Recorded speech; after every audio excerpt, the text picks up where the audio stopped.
একজন লিবিয়ান যুবক, নাম তার আমির। সৌদি আরব যাচ্ছিল হজ করার জন্য। যেইমাত্র সে এয়ারপোর্টে পৌঁছালো, তার নাম নিয়ে নিরাপত্তা সংক্রান্ত একটি সমস্যা দেখা দিল। নিরাপত্তা বাহিনীর লোকেরা তাকে বলল, একটু অপেক্ষা করো, আমরা চেষ্টা করছি সমস্যাটা সমাধান করতে।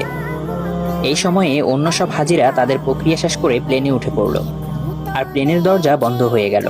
কিছুক্ষণ পর সমস্যা ঠিক হয়, কিন্তু পাইলট দরজা খুলতে রাজি হলো না। প্লেন চলতে শুরু করলো এবং আমেরকে ফেলে রেখে উঠে গেল। অফিসার তাকে সান্ত্বনা দিয়ে বলল, মন খারাপ করো না, হয়তো এটা তোমার কপালে ছিল না। কিন্তু আমেরের ছিল অটল বিশ্বাস। সে উত্তর দিল, আমার নিয়ত হজের, ইনশাআল্লাহ আমি হজে যাবই। হঠাৎ খবর এলো, প্লেনটিতে যান্ত্রিক সমস্যা হয়েছে এবং তা ফিরে আসছে। প্লেন ফিরে এলো, মেরামত করা হলো, কিন্তু তাও পাইলট আমেরের জন্য দরজা খুলতে রাজি হলো না। অফিসার আবার বলল, হয়তো তোমার ভাগ্যে নেই।